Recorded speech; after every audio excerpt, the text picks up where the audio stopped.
Hey, it's going to YouTube, so you know it's best. Here to do my initial impressions of the actual hardware, the HTC Evo 4G. When you first start using this phone, take it out the box, you're definitely appreciative of the actual build quality. HTC was actually able to build not only a very powerful phone on the inside, but hardware-wise is nice and solid. And it does have a little bit of weight to it, not heavy at all, but it definitely feels good in your hand, and that feels like if you drop it, everybody's going to drop their cell phone, but it feels like if you're going to drop it, it should be able to withstand a few falls. And the first thing you actually notice when you first turn it on, of course, is going to be the actual screen. This is a 4.3-inch screen, has an 800 by 480 resolution, and this is an LCD screen. So I have it at full brightness, and it definitely looks really good. Now, I'm going to compare this to the iPhone. Again, both of these devices are at full brightness here, and they both look pretty good. And you can definitely read it in sunlight. That's another good advantage of having an LCD, but they both look very nice. Now, one thing I'll notice is that I did open up the same application on both of these devices here, and we'll do a quick comparison with it.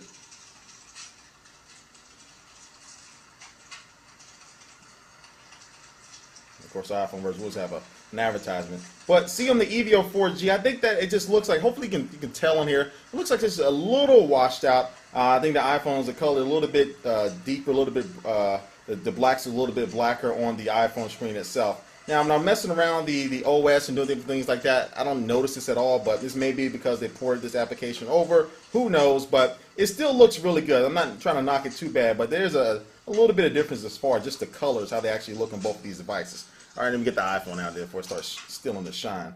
But overall, the screen is really nice. Now, they have 4 capacitor buttons down here. They're very evenly spaced out, and I know one of the complaints with Nexus 1, people didn't like the way those capacitor buttons felt, but these are very evenly spaced out. I haven't actually hit one of them, not at all. So those buttons feel good, they react good, they're very responsive.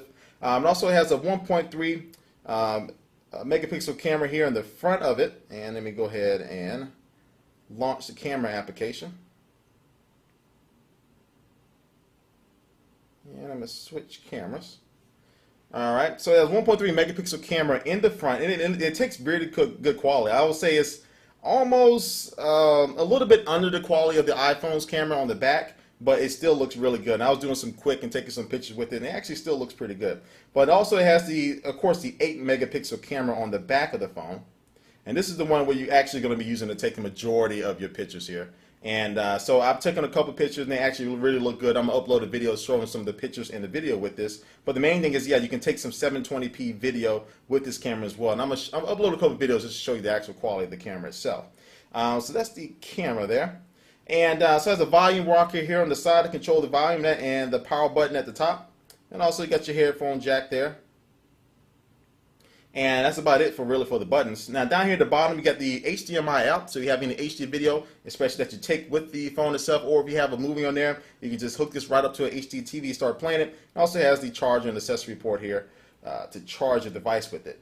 And now one thing about the camera on the back though I'm not liking is it's a little bit, it does protrude from the back a little bit. It's not flush at all. Hopefully you can see that. So when you lay this thing down flat on the table, I am a little bit concerned about actually scratching the lens. We'll see if that actually happens or not. We'll see. It does have a dual flash here. Now I was taking some pictures in the room there. It was a little dark. I didn't have any lights on. The flash is really bright. So it does have a dual LED flash there. And also the speakers on the back. But also I showed you in the unboxing video, it does have a kickstand here itself. And so the kickstand feels very solid. And one of these things is that you may be concerned about this, but it does feel very solid. It doesn't feel like it's going to break easy at all. And so the back here has a nice little feel. It has a nice little grip to the back. So when you actually hold the device, it feels nice and solid. And so I'm going to take you on the inside here. All right. I'm just a little nervous about breaking them. Here's on the inside of it. You see some like a nice little red there. Everything's all red in here. It actually looks pretty cool. And be able to take the battery out is very easy. Not to do it just to get the phone on, but to take the battery out is very easy. And also you can, of course, upgrade the memory for this thing with the micro SD card slot. It comes with 8 gigabytes internal, but you can always upgrade the memory in it. But it's very easy to access the back of it. So it's a nice little touch to it. But anyway, this is just my initial impressions of the actual hardware for the HTC Evo. And I'll be having a lot more videos going over just the build quality, how the OS runs over, some more things about it. But thanks for watching, and I'll catch you later. Peace.